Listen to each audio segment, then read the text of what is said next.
ating Panginoon. Isa pong mapagpalang umaga po sa bawat isa. Amen. Tayo po'y makakaupo na po sa umagang ito. Bago po ang lahat po ng mga batang edad 4 hanggang 10 years old. Ayan, kayo po'y ating inaanyayahan sa ating pong children's area, doon po sa may likuran. Ayan, pasuyo na lang po sa mga kamanggagawa po natin, sa mga batang edad 4 hanggang 10 years old. Ayan, meron tayong children's area, may Sunday school po tayo, may mga teachers po tayo. Yan, na mag-a-assist at magtuturo po sa inyo.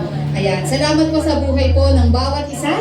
And this morning, yan, tayo po ay tuloy-tuloy po sa ating pagbubulay, pag-aaral po ng salita ng Panginoon. Of course, in line po with our theme, yan, para po sa buwan na ito ng Abril. Sabi nga po dyan, pakibasa po natin, Breakthrough, Love That Gives Life. At ang ating pong tema ay matatagpuan po natin in the book of John, chapter 15, verses 12 to 13. Ayan, sige po sa umagang ito, ako po ay dediretso na po sa pag-aaral po natin, pagbubulayan natin. Ayan, sabi nga po doon, basahin po natin, ano po bang nakasaad? Ano po ba yung talatang ito na nakasaad doon sa John chapter 15, verses 12 to 13? Ayan, sabi nga po dito, my commands is this. Ang nagsasabi po dito, walang iba po kundi sino po?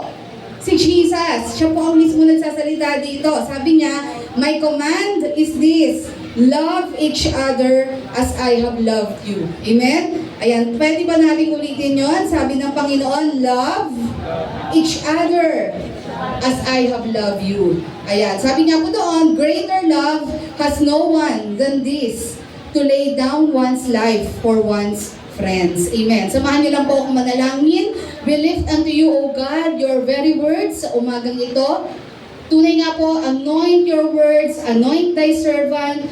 Just use me, Panginoon, upang ang mga salita mo ay ma-spread out. Ito po, Lord God, ay tunay nga po ma-capture ng bawat isang narito sa umagang ito.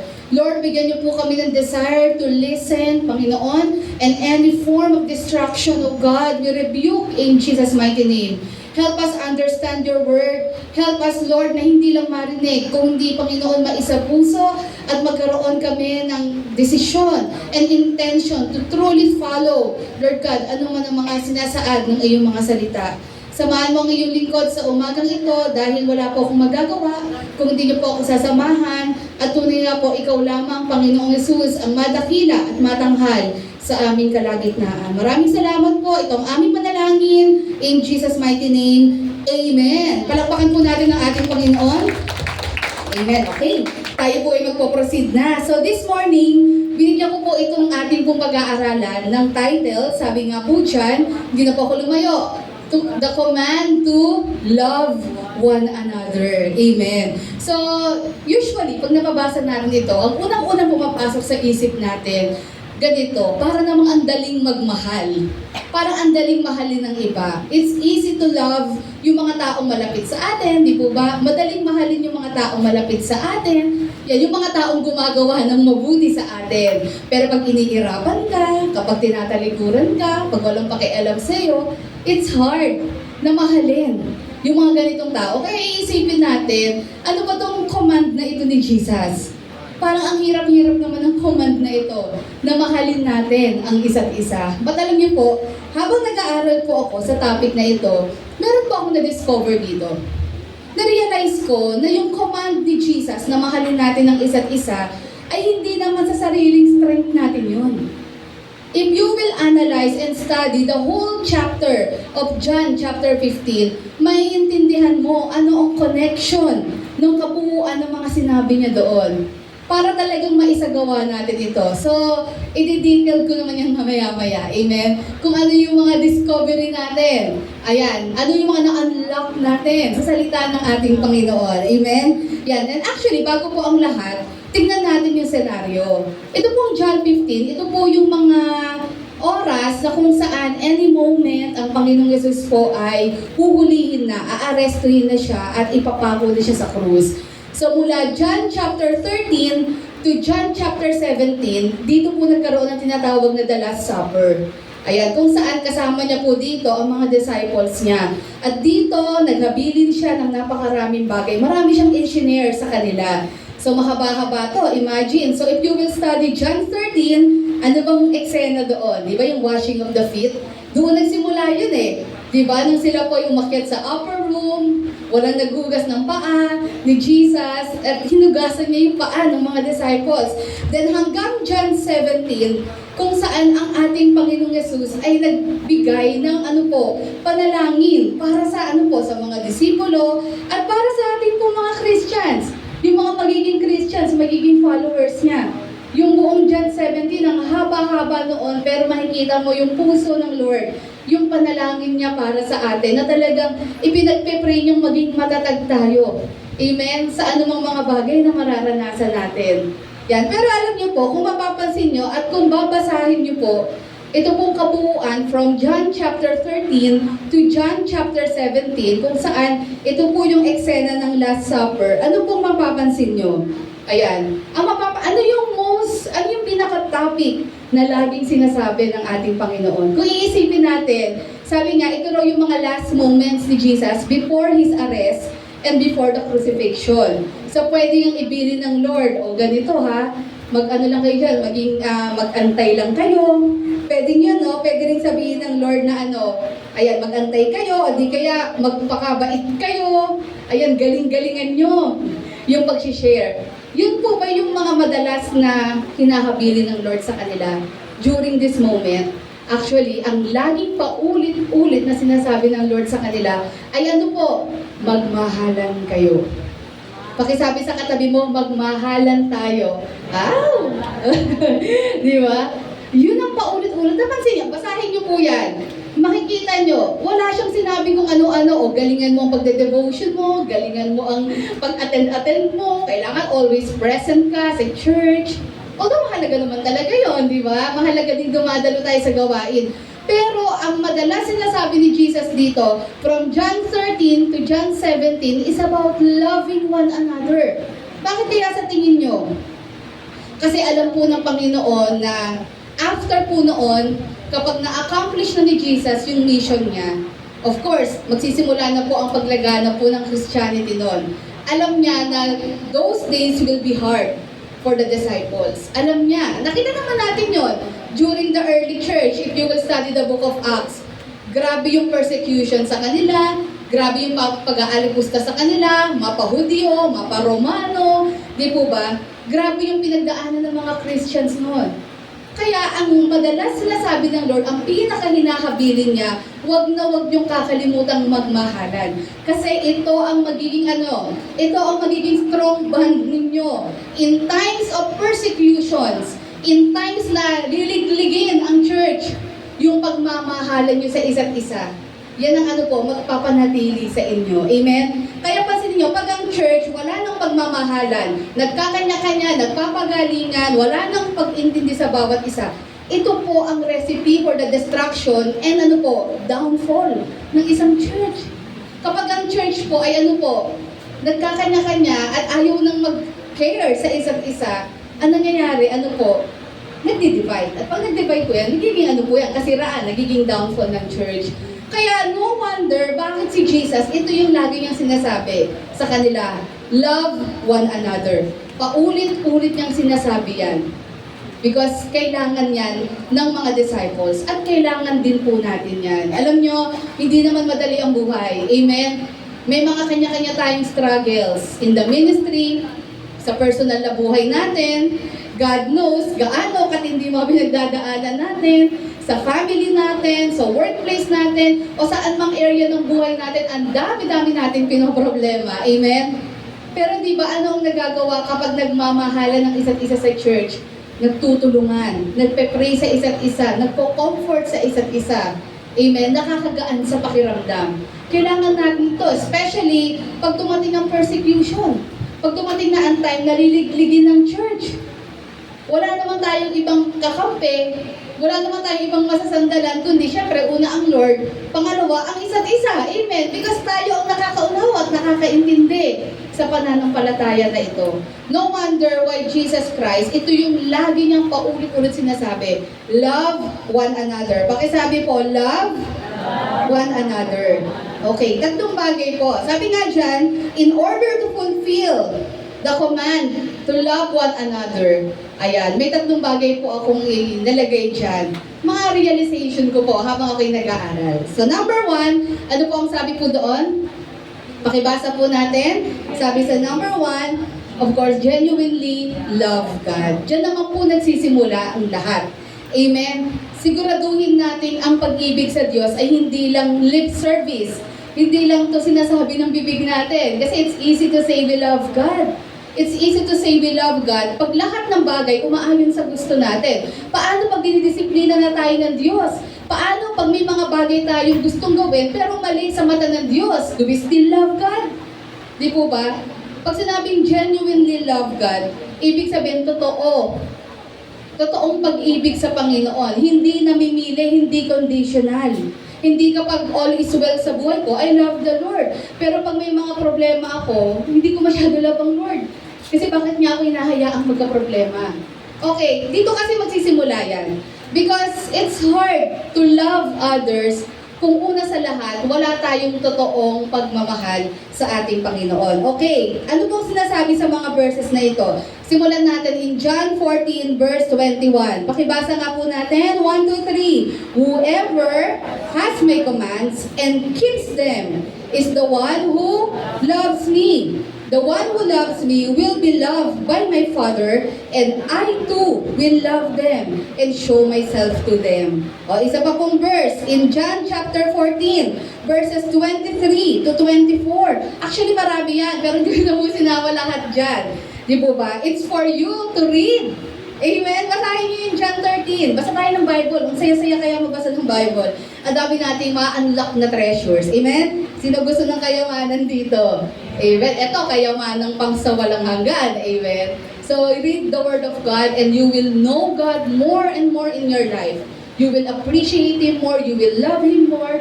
Amen. Okay, John 14, 23 to 24. Pakibasa natin. 1, 2, 3. Jesus replied, anyone who loves me will...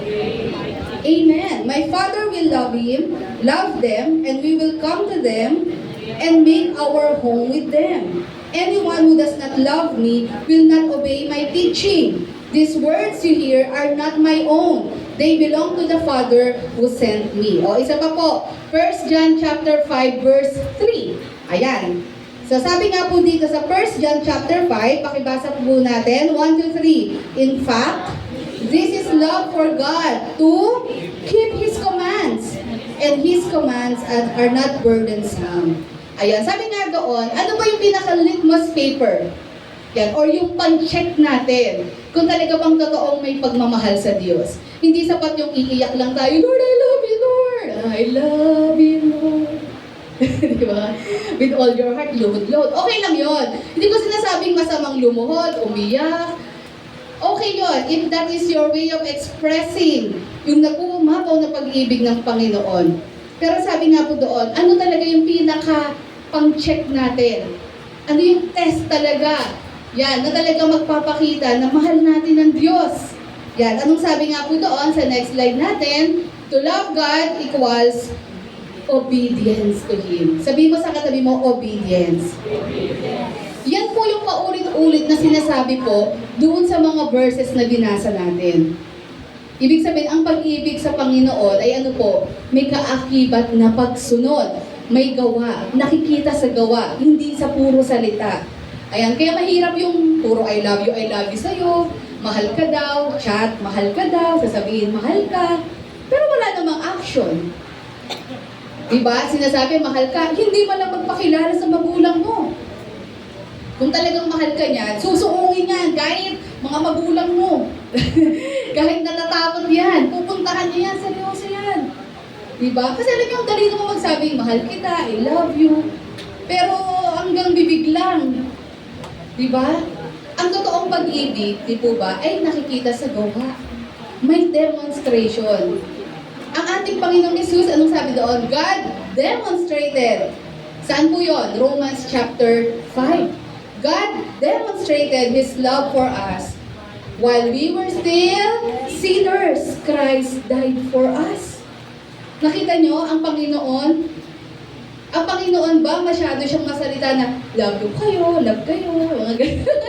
Di ba sa mga disciples? Hindi. Pinakita niya. Kasi madaling magsalita eh. Di po ba? Labas sa ilong. Madaling magsalita. Pero ang Panginoon, pinakita niya. Dinemonstrate niya. Kaya nasabi nga doon, no, love for God is ultimately shown through action, not just emotion. Hindi sapat lang yung hindi lang sapat yung pagiging sweet lang, hindi lang sapat yung pagiging pag-iyak, kung wala namang gawa. Amen? Kung talaga mahal mo, di po ba, may gagawin ka. You will sacrifice. You will reach out to the person. Hindi lang sarili mong iintindihin mo. Si Jesus naman talaga yung pinaka-model natin dyan. Amen? Na hindi lang puro salita, kundi ipinakita niya sa atin na mahal niya tayo. Kaya sa number 1 hindi po mahirap mahalin ng Diyos. Amen? Bakit? Because there are many reasons to love God. Amen? Babalik tayo sa salvation pa lang natin. Tayo ay makasalanan. Tayo ay madudumi sa harapan ng Diyos because we were all sinners. Pero sa kabila na tayo ay makasalanan, tayo ay inabot ng Lord, minahal niya tayo, binuo niya tayo muli. Amen, doon pa lang Di po ba? Pinakita ng Lord, hindi niya tinignan, ano bang meron to para mahalin ko? Kasi ganyan ang mundo Ano bang meron to para mahalin ko? Mabait ba to? Mapagbigay ba to? Diba? Maganda ba to? Pogi ba to? Para mahalin ko. Ganun ang mundo, daming hinahanap Pero ang Lord hindi. Nung nakita tayo ng Lord, maduming basahan tayo nung nakita tayo ng Lord. Tayo ay nalulunod sa mga kasalanan natin. Yet, sa kabila ng ganung kalagayan, anong ginawa ng Panginoon? Tayo po inabot pa rin niya, minahal niya, to the point that He gave His life for us. Yung pagkamatay niya sa krus ng Kalbaryo, yung pag-aalay niya ng buhay para sa ating mga makasalanan. So that anyone who will come to Jesus, anyone who will believe in Him, will not perish, but have everlasting life. Amen? Ang sino mang mananampalataya, hindi sa relihiyon, hindi sa sekta, hindi sa sariling lakas. Ang mananampalataya kay Jesus at maniniwalang namatay siya para sa ating mga kasalanan ay maliligtas. Amen? Doon pa lang Hindi mo na pwedeng questionin Madali bang mahalin ng Lord? Yes! Napakadaling mahalin ng Lord. Yun nga lang ang tanong, nakikita ba talaga na mahal natin ng Diyos? Tingnan natin, masunurin ba tayo sa Diyos? Sinusunod ba natin ang mga gusto niya? Or lagi pa rin nasusunod yung gusto natin? Siya ba ang Panginoon ng buhay natin? O hanggang ngayon tayo pa rin ang Panginoon sa buhay na ito? Tayo pa rin nakaupo sa trono ng buhay na ito? Si Jesus na ba o tayo pa rin? Kasi yung talagang totoong test ng pag-ibig natin sa ating Panginoon. Amen? Sabi nga po, love for God is nurtured through a continuous living relationship with Him. Ayan, dito na ipapasok yung sinasabi ko po sa inyo.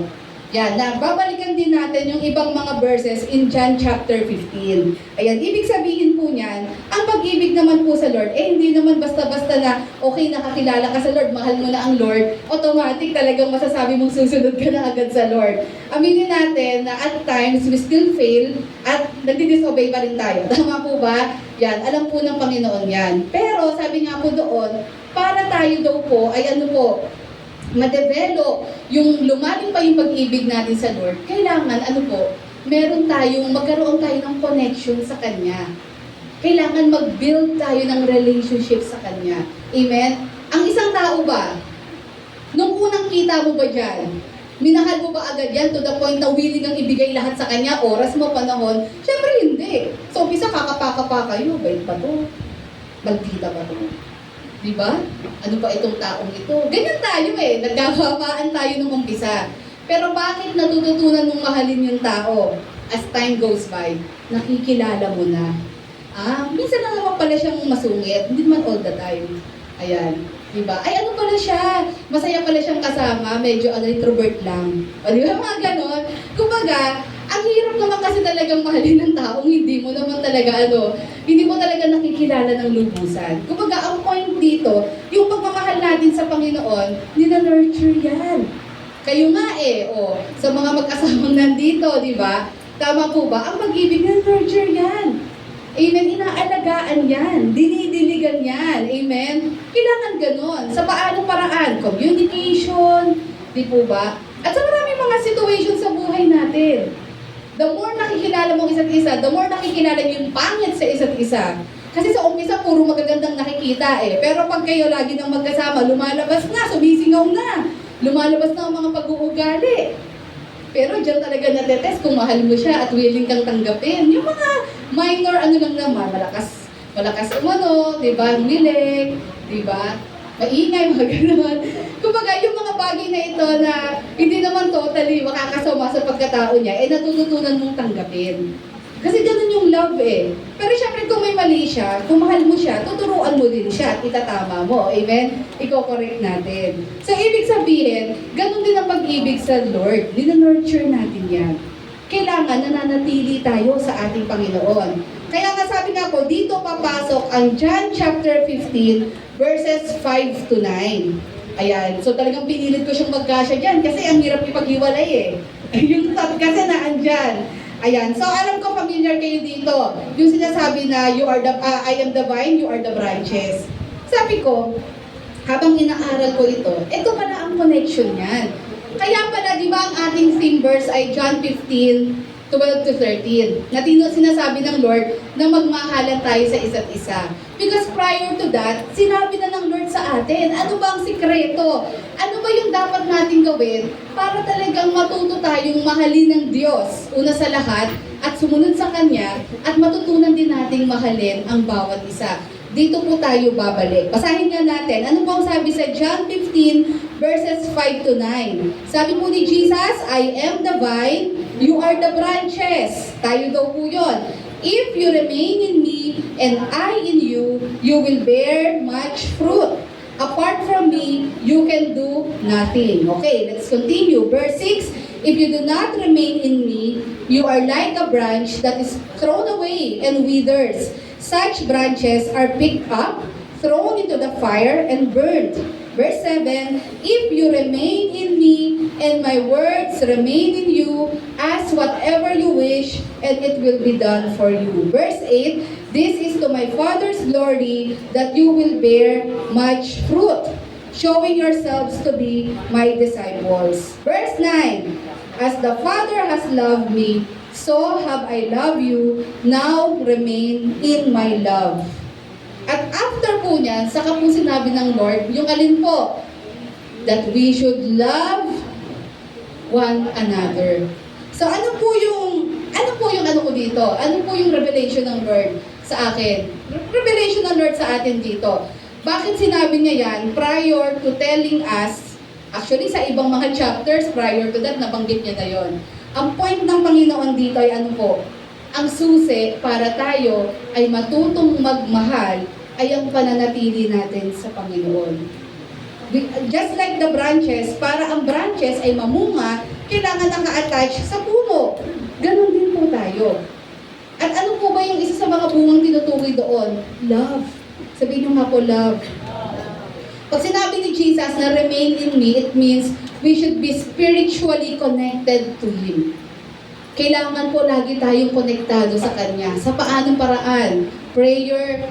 Yan, yung mga ganito, mga basic things na laging sinasabi sa atin. Prayer, Bible reading, anything na magpapalalim ng pagkakakinanlan natin at relasyon natin sa Panginoon. Manatili tayo doon.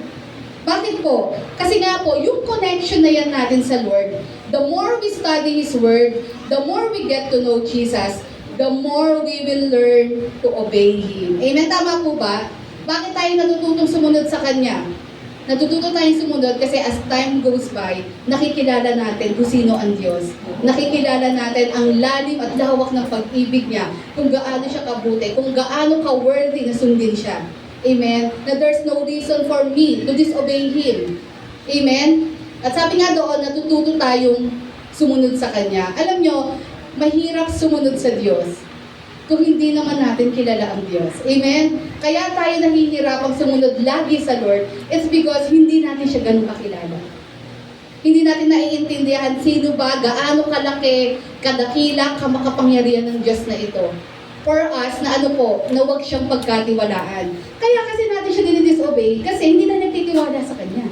Ibig sabihin, mas tiwala pa tayo sa sariling natin o tiwala pa tayo sa ibang bagay. Pero yun nga po, ang reason kung bakit ganun tayo is because we are not, building a relationship with Him. We do not remain in Christ. Hindi tayo, hindi natin nurture yung relationship. We are not reading the Bible, not just every Sunday, every day. Magbulay-bulay tayo, magbasa tayo, get to know Him.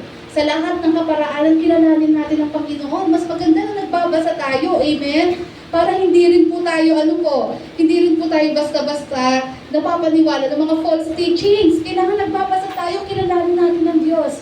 At alam niyo, the more we get to know God, the more na makikita natin He is worthy na paglingkuran natin at sundin natin. At ano po ang sinabi doon? Ang pag-ibig sa Diyos ay nakikita saan? Sa pagsunod. The more you know God, the more you will obey Him. So basically, hindi mo naman kailangan lagi sabihin, Lord, mahal na mahal kita kung alam mo lang, Lord. Alam mo yan, Lord. Pag ganun ka pa, no? Kahit hindi natin sabihin yon. Kasi alam naman ng Lord kilala tayo ng Lord. Kahit hindi tayo ganun, masalita sa Panginoon, our action itself will speak about our love for Him. Amen? Kaya sabi ko, as I was reading this, dito ko talaga nakita na kaya pala nabanggit ng Lord yan, sa John 15, na I am the vine, you are the branches. Kasi yun nga, dito natin makikita ang pag-ibig sa Panginoon, hindi sa sarili natin to, in the first place. Kailangan natin at saka hindi isang araw lang to, nakilala mo ang Lord, sobrang mahal mo na ang Lord, hindi. Ito po yan po, habang tumatagal, mas lalong lumalalim, dumidiin yung pagmamahal na iyan. Amen? Kasi nakikilala mo siya. Kaya yung mga sacrifices sa buhay natin, yung pagtalikod sa mga maling gawain, at first, nahihirapan tayo. But as time goes by, nakikita natin madali nang gawin kasi mas lalong nakikilala na natin ang Lord at mas lalong gusto na natin siyang i-please sa buhay po natin. Amen? Kaya pala si Jesus, paulit-ulit niya sinasabi na remain in me. Amen? Sabihin mo sa katabi mo, remain in Christ. Sige po, sabihin natin. Ilang beses niya inulit, tatlong beses niya inulit dito. Kasi ito yung susi. Amen? Ito yung susi for us to obey Him and to follow His will. Which is evidence ng pagmamahal natin sa Kanya.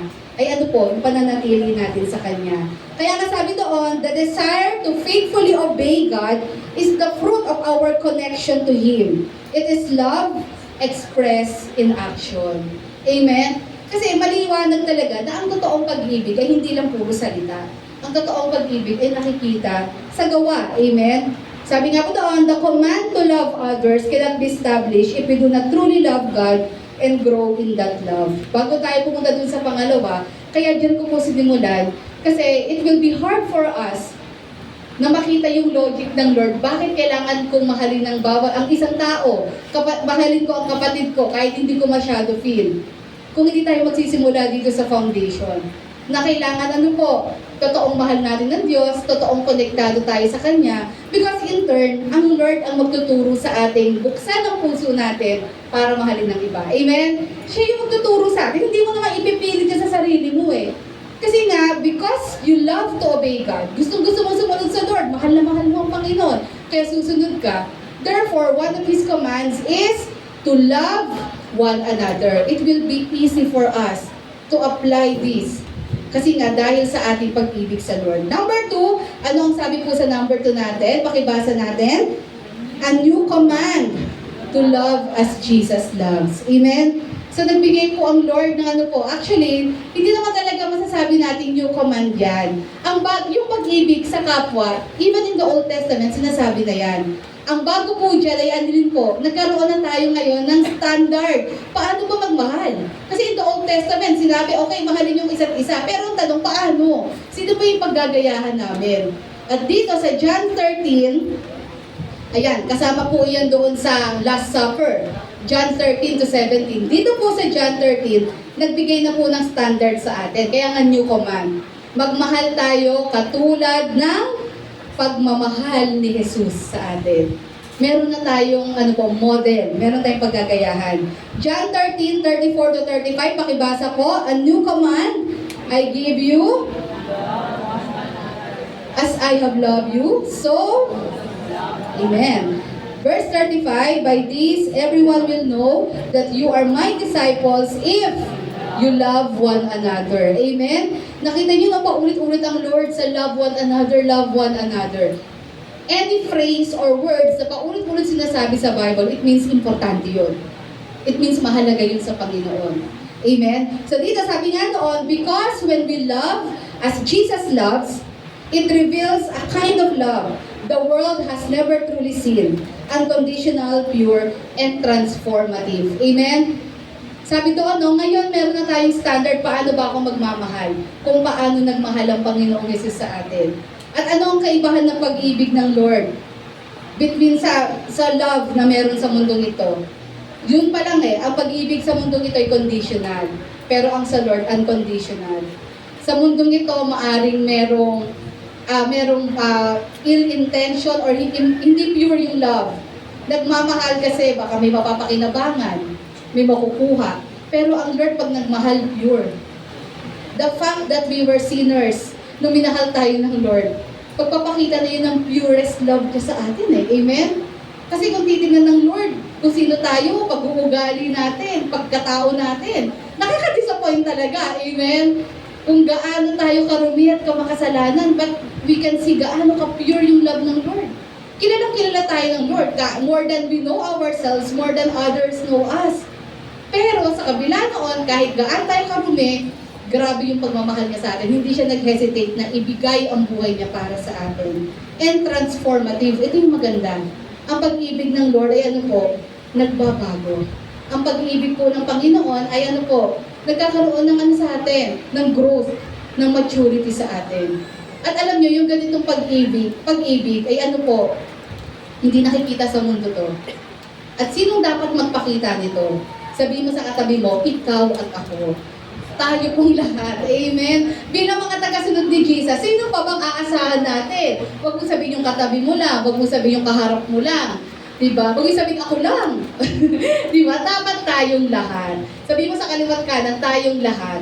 Tayo magpo-model nito Kasi tayo nakaranas nito. Amen? Kung naintindihan mo at naranasan mo talaga yung pure love ni Jesus sa buhay mo, hindi posible na hindi mo ito maibahagi sa mundo. Amen? Kung talagang nagkaroon ka ng tunay na encounter sa ating Panginoon. Kaya nga sabi doon, we will be marked by Jesus as His disciples if we love one another. Even the world, makikita talaga nilang follower tayo ni Jesus dahil evident talaga yung pagmamahalan sa church. Yan. Sabi nga doon, the command to love each other. Yan. Bakit, nabanggit ko na kanina, bakit ito yung paulit-ulit sinasabi ng Lord? Kasi nga, ito yung kailangan ng church. Ito yung kailangan ng mga Christians. Kasi nga po, days will be hard, persecutions will come, di ba? At ang talagang magpapatibay ng bond ng bawat isa, magpapatatag sa atin, yung concern, sacrifice, and love ng bawat isa sa church. Yung tinutukoy kasing love one another dito ay nagsisimula sa loob ng church. Amen? Kaya mahirap mahalin ng iba kung within the church, we cannot love one another. Sabi nga doon, what does it mean to love others as Jesus loves? Ano ba yung pinaka-definition talaga? Pag sinabing magmahal tayo katulad ng pagmamahal ng Lord. Yan. Ano pong talagang paano to pinakita ng Lord? Ang sabi dyan, sa pamamagitan po ng tinatawag natin humble service. Means choosing to serve others rather than seeking to be served. Paano po ito pinakita ng Lord? John chapter 13, yung washing of the disciples' feet. Amen? Nung dumating sila sa upper room, syempre marurumi ang paa. Wala po nagtangka doon na maglinis ng paa. Ibig sabihin, walang gusto magpakababa. Lahat gusto mataas. Ganun ibig sabihin nun kasi yung trabaho ng paghuhugas ng paa ay trabaho ng pinakamababang servant yun. Ibig sabihin, sa mga disciples doon, walang may gusto. Parang lahat medyo mataas ang tingin sa sarili. Pero sino po ang nagpasimula? Sino po ang nagpakita talaga ng paglilingkod doon? Si Jesus. Ano ginawa niya? Hinugasan niya ang paa ng bawat disciples. At dito, nagpakita po ang Lord ng example. Na ano po, ang tunay na pagmamahal. Di ba? If you will read John 13, sinabi doon na yung pag-ibig ng Lord sa kanyang mga disipulo ay pag-ibig hanggang sa kahuli-hulihan. Then, pinakita after noon yung paghuhugas niya ng paa nila. Ang point dito, ipinakita ng Lord ang pag-ibig niya sa pamamagitan ng paglilingkod. Na hindi ka natatakot magpakababa, na hindi ka natatakot i-give up yung something for you para sa ibang tao na alam mong kailangan niya yun. Ayan, sabi nga po doon, no, ang pagpapakita ito na ang pagmamahal daw po is not just an emotion, but it is serving. Amen. Sabi mo sa katabi mo, serving or service. Ito talaga. Amen. Paano natin ipapakita ang pag-ibig, pagmamahal sa isa't isa? Service. Ibig sabihin, hindi mo naman kailangan pagdating mo dito, yakapin mo lahat ng tao, alam mo mahal kita, ganun. Hindi naman ganun. May mga tao kasi talaga na hindi talaga yung mga walang emotion. Hindi naman sa walang emotion, parang hindi na, yun expressive. Di po ba? Pero alam nyo, mahirap naman yung napaka-expressive mo, pero ikaw yung laging parang gusto mo iuna sarili mo. Diba? Ang totoong pag-ibig, hindi mo naman kailangan i-announce to the whole world. Alam mo, mahal kita. Yung parang ina-affirm mo at gusto mo ma-convince siya, hindi na, mahal nga kita. Hindi mo kailangan gawin yon. Simple lang Hindi natin namamalayan, no? Yung pagkain mo, na ibigay mo lang para sa kanya, nakita mo, ay, ito na lang yung pansit. May kakain pa. Yung ibigay mo yan sa kanya, makita man niya yan, makita mo ng mga taong yun o hindi, kasi nakripisyo mo yung gutom mo para sa kanila, love na yun. Amen? Kasi ang thinking natin, pag love, kailangan yung parang express lagi, di ba? Hindi, ang love, kahit ma-acknowledge, makita ng iba, the moment may give up ka for the sake of others, that's love. Yun yung pinakita ni Jesus doon nung hinugasan niya yung paa ng mga disciples. Walang may gusto, lahat mapait. Di ba? Problema, sino maghuhugas? Kailangan nila maghugas, duduloy ng paa. So si Jesus lang ang nag-humble down. To think na siya yung master. Di ba? Siya yung nag-humble down. At sabi niya dito, pinakita ko to, ginawa ko ito to set an example. At dito niya na nga ipinasok yun. Na kaya ginawa ito ng Panginoon, dito kasi maipapamalas ng mga disciples yung pagmamahal nila sa isa't isa. Hindi nyo kailangan magpataasan. Walang VIP dito. Amen. Ibig sabihin, pantay-pantay tayo. May mga times talaga na kailangan natin i-sacrifice yung mga slot natin for the sake of others. Alam nyo, makita man yan ng iba o hindi, pag-ibig yun. Amen? Kaya isipin natin na hindi ka sa expressive, ganyan. Hindi mo kailangan maging expressive Although di ko sinasabing masama maging expressive may mga tao kasi talagang sweet lahat niyayakap. Ako personally, daw ganun. Hindi ko kasi nakagisnan yung ganun Kaya hindi talaga ako ganung klase ng tao. Ayan, kumbaga, ipakita natin sa gawa. Ipakita natin sa mga kilos natin, sa mga maliliit na bagay. At hindi naman natin kailangan i-announce to the whole world na, alam niyo ba yung ginawa ko? Sinacrifice ko, tumupuan ko para sa kanya. Hindi natin kailangan gawin yun. Pag gano'n, wala nang love doon. Ginawa mo na lang yan to brag. Di po ba? May pride pa rin doon. Ang totoong pag-ibig, may gagawin ka for others, makita mo nila o hindi, ma-appreciate man o hindi, still gagawin mo pa rin yun. Amen? Yun po yung sinasabing love. Ito yung expression talaga ng love. Paglilingkod. Sabihin nga natin sa katabi natin ulit, paglilingkod. Yan. Sabi nga doon, ang love po is a decision we make. Amen? Yan. Bagamat hindi ko po sinaset aside na dapat may feelings. Siyempre, mahalaga din po yung feelings. Pero yun nga po, what's the use na puro emotion and feelings kung wala namang gawa? Amen? Yun talaga kasi yung yun talaga yung magpapatunay na talagang concern tayo at may care tayo. Meron tayong gagawin. And another thing, sabi nga po dyan, as a Christian, ayan, love should be mutual. Ito, I-explain ko to. It is not just giving love without a response, but a relationship where love is shared and returned. Actually, ito talaga ang setup ng love na gustong makita ng Lord sa church. Bakit? Pansinin niyo po, ano ang commands ng Lord? Sinabi ba ng Lord na mahalin mo siya? Hindi. Ang sabi ng Lord, love one another. Ibig sabihin, dapat mutual. Dapat ang church ay hindi lang one-sided. Although, hindi natin maiiwasan na there are times one-sided lang yung love. Ibig sabihin, mas ikaw lang yung nagmamahal while yung other person ay walang appreciation sa love. But still, magmamahal ka pa rin because ito yung nag-uumapaw sa heart mo Secure ka sa love ng Lord kaya hindi ka tatampo kung feeling mo hindi na-reciprocate yung love. Yung mga ganitong tao, secure to sa pag-ibig ng Lord sa kanila. Kaya itong mga taong ito, yung mga ganitong Kristiyano, pag nagmahal sila, hindi sila nag-aantay ng kapalit. Kasi alam mo, hindi ka man i-acknowledge yung ginawa mo, tandaan mo, ang Lord ang mag-acknowledge niya at magre-reward sa atin. Amen? At saka pangalawa, secure king. Imagine, the King of Kings and the Lord of Lords. Naramdaman mo yung pag-ibig ng Lord. Ano bang hahanapin mo? Kaya ka lang nagmamahal kasi ito'y command ng Lord. At masaya kang ginagawa ito. Hindi puwersado. Bunga ito ng pag-ibig mo sa Lord. Kaya you obey. Hindi dahil pinuwersa ka lang, kundi out of love. Amen? Sabi mo sa katabi mo, you obey out of love. Pero yun nga, if you will notice, ang turo ng Lord sa mga verses na ito ay dapat mutual ang love. Hindi lang dapat isa ang matutong magmahal. Dapat pareho kayong magmamahal. Okay, 1 John chapter 3 verse 14. Ano pong sabi dyan? We know that we have passed from death to life because we love each other. Anyone who does not love remains in death. Oh, 1 John chapter 4 verse 7. Anong sabi po dyan? Dear friends, kayo na po. Let us, amen. For love comes from God. Everyone who loves has been born of God and knows God. Amen.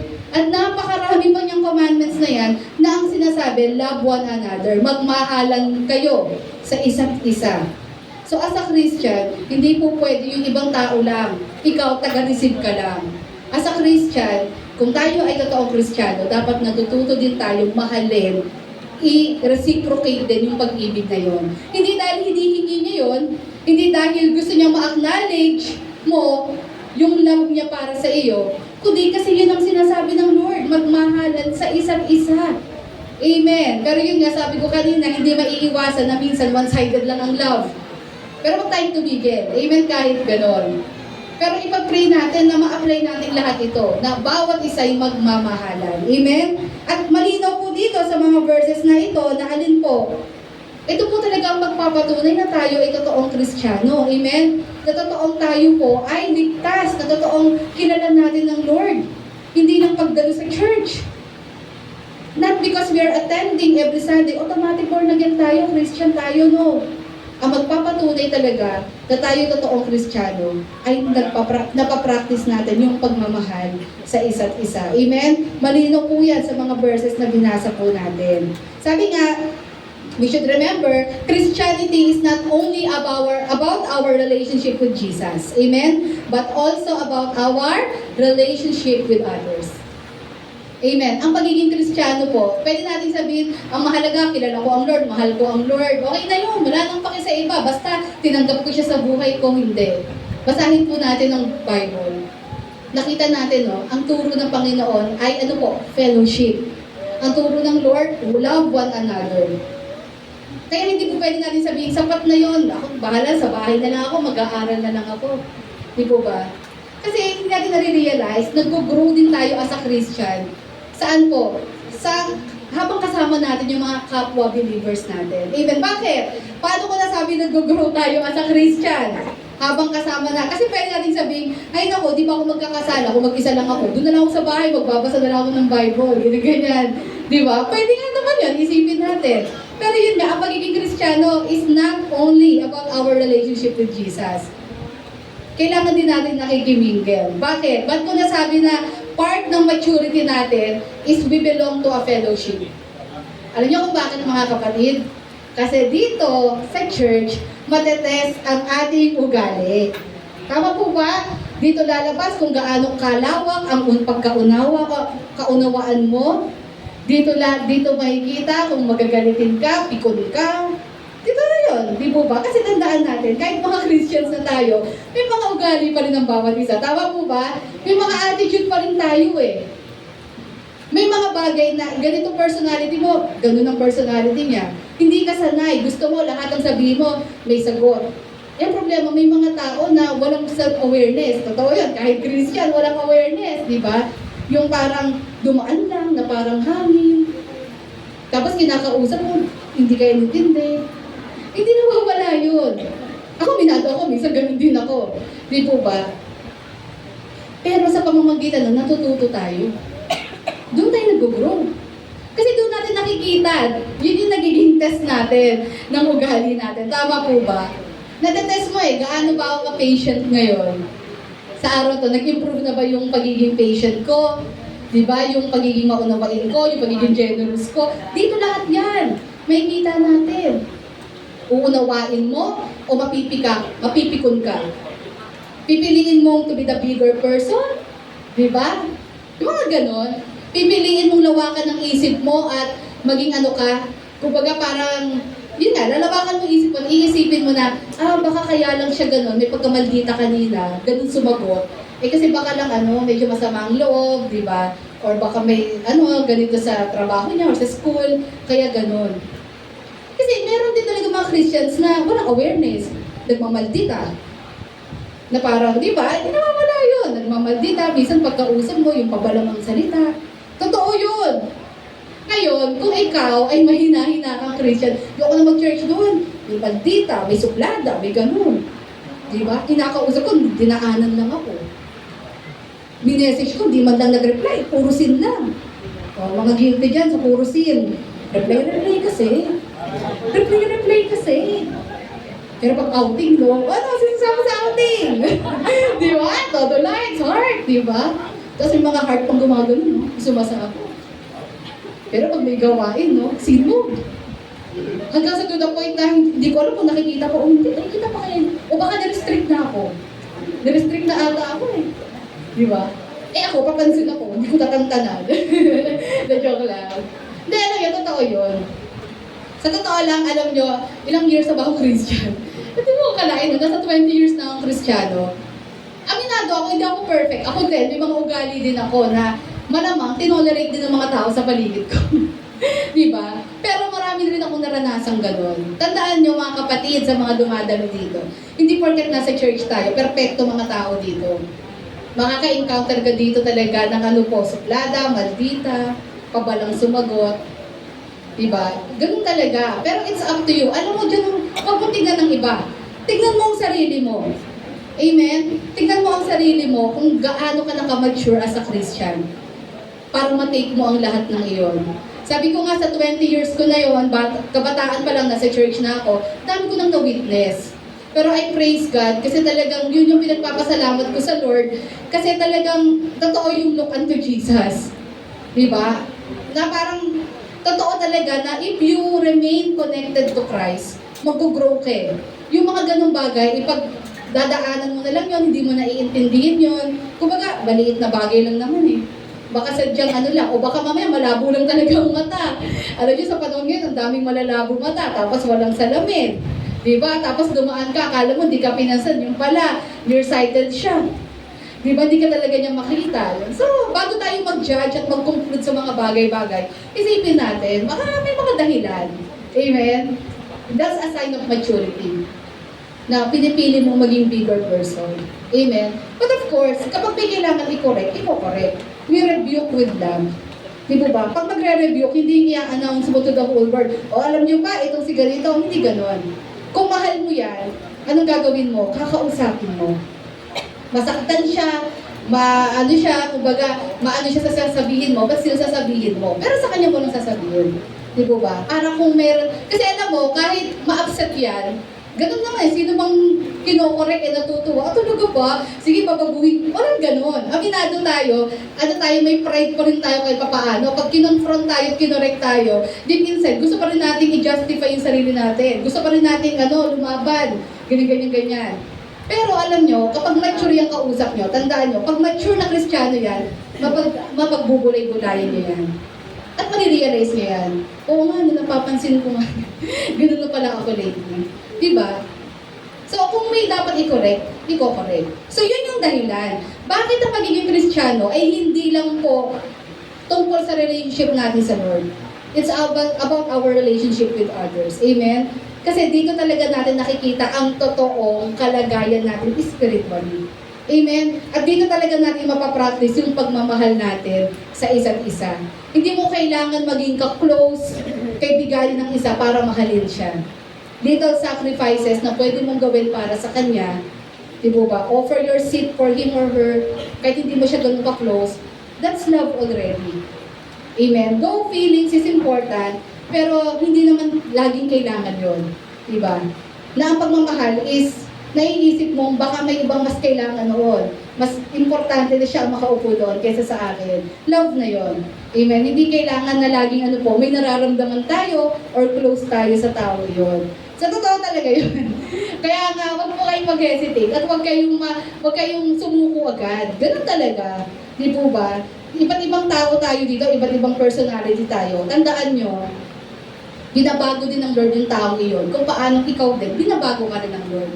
Amen? Ibig sabihin, may mga ugali pa siyang kailangan pang ayusin, pero tandaan mo, may ugali pa rin tayo na kailangan ayusin din. Amen? So, ika nga quits lang. So, kailangan lang talaga nating kailangan lang talaga nating i-tolerate at times yung iba.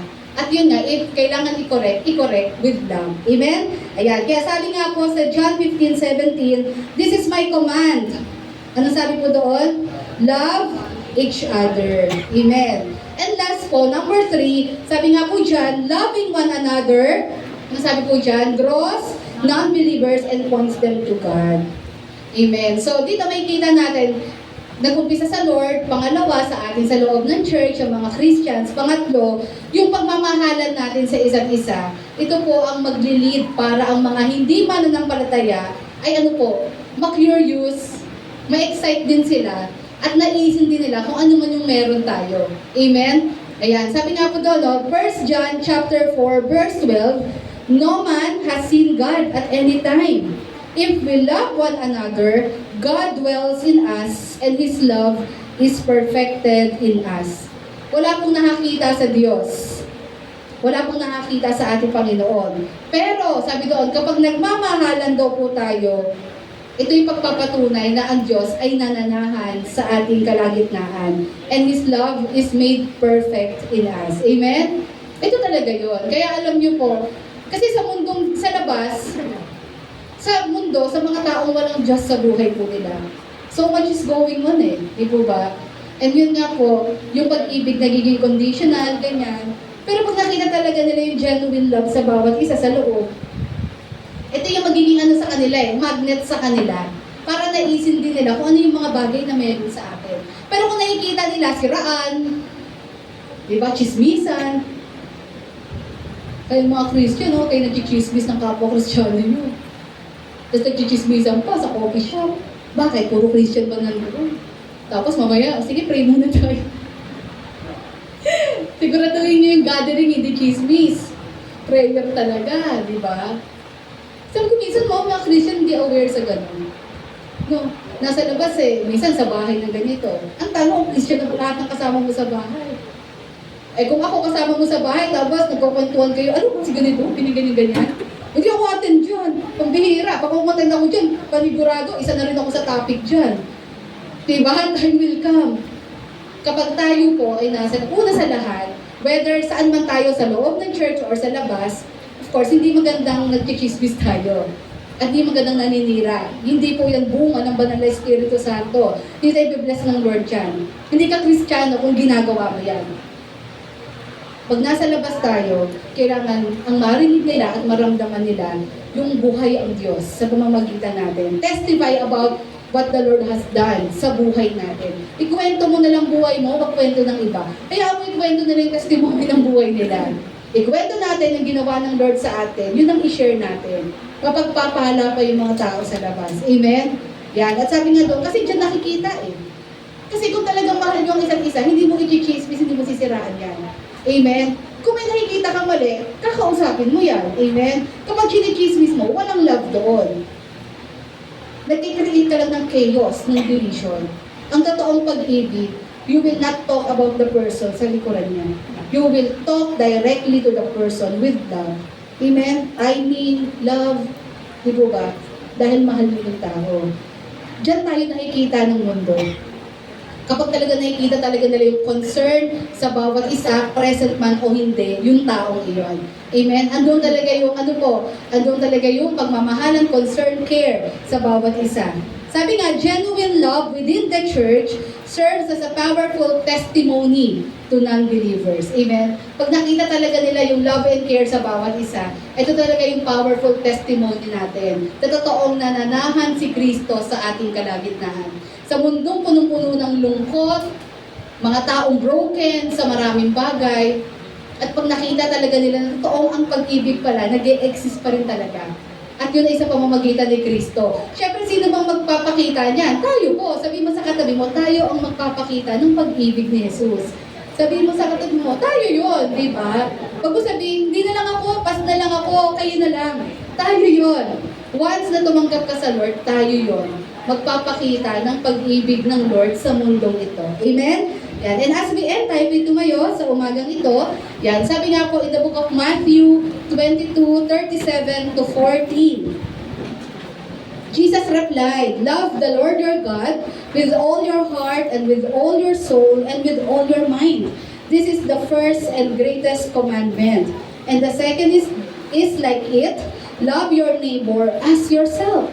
All the law and the prophets hang on these two commandments."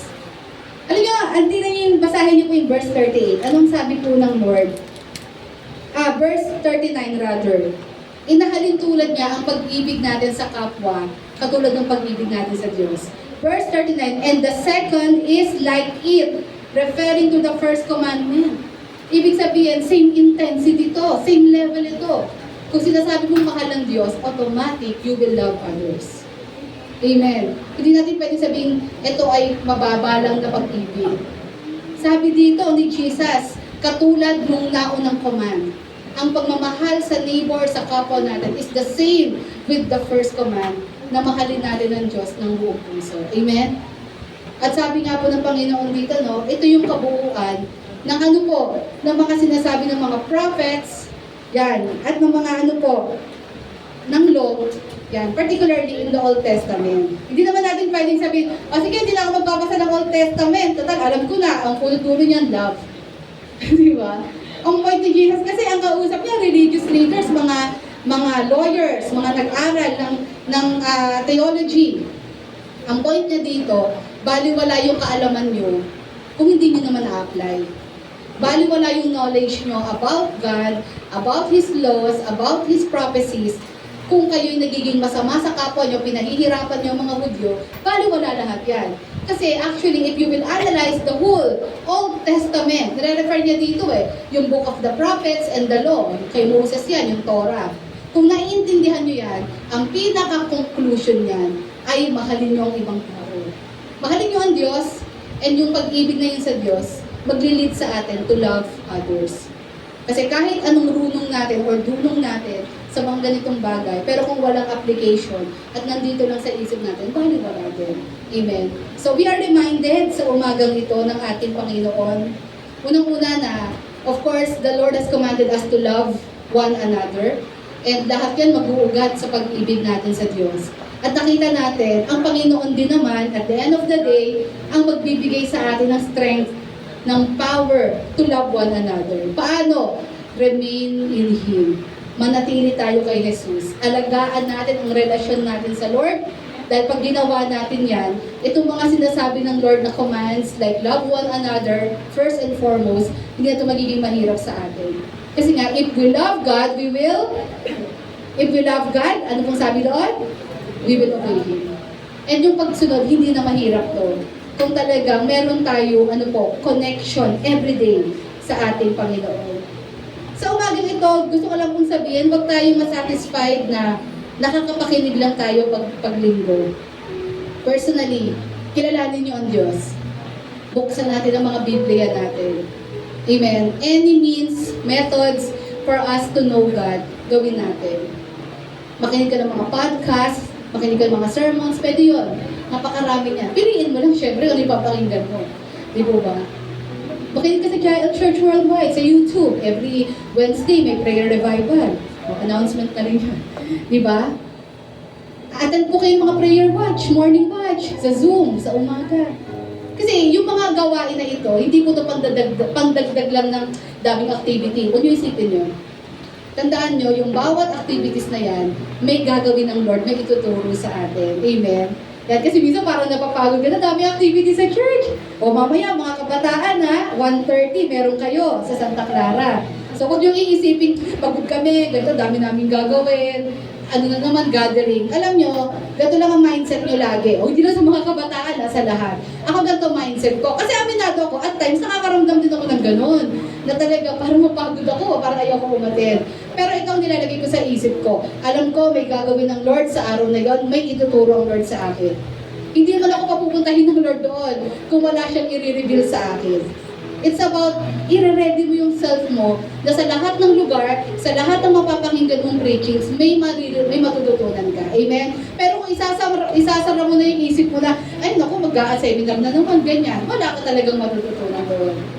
Kailangan maging excited ka for the new learnings na ibibigay ng Lord sa iyo. Kasi dyan tayo mag-grow. Part iyan ng maturity natin, part iyan ng pag-grow ng love natin sa Lord, which in turn will help us to love one another. Amen? Tayo po'y manalangin. Maraming salamat po, Panginoon, sa umagang ito for reminding us, Lord, sa iyo pong one of your greatest commands, Lord, na mahalin ka and mahalin ko ang bawat isa. Salamat dahil ipinaunawa niyo sa amin, Lord, na hindi mo talaga kami, Lord, iniwan ng orphan sa lahat ng bagay. Hindi mo kami iniwan without power, without strength. Even the ability to love others, ikaw po, Lord, ang patuloy nag-nurture nito sa amin. Salamat po, Panginoon, for this great revelation and help us, Lord, na mag-enjoy namin, Panginoon, ang pag-aaral ng iyong salita. And more than just studying or making journals, ma-enjoy namin ang makilala ka deeply sa aming mga buhay. Lord, tulungan niyo po kami makasunod sa iyong nais, sa iyong layunin, sa iyong kalooban, Panginoon. Help us, Lord, na maging masunurin kami mga lingkod mo, Panginoon, because we want to please you in our lives.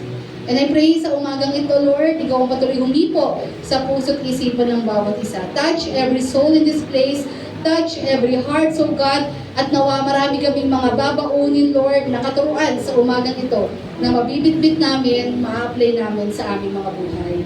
I also pray, God, bless one another sa lugar na ito. Katakpuin mo anumang pangangailangan ng bawat isa. Kung may mga prayer requests, long-standing prayers, maaaring sa negosyo, sa pagtatrabaho, may inaantay na tawag, Panginoon, or sa family, Lord, healing, complete healing, we pray in Jesus' mighty name. Lord, let your mercy and grace be upon one another, O God.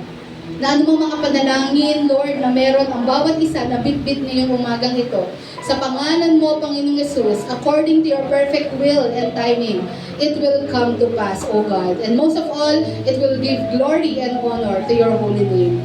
We speak your healing. We speak, Lord, that your blessings, Lord, financially, emotionally, mentally, spiritually, in the name of Jesus. Maraming salamat po, Panginoon, sa po namin tinataas, Lord, ang mga panalangin ito, ang mga katuruan na ito. Ito ang aming panalangin sa ngalan niyo po, Panginoon Yesus. Amen. Palakpakan natin ng Lord at tayo may magdeklara.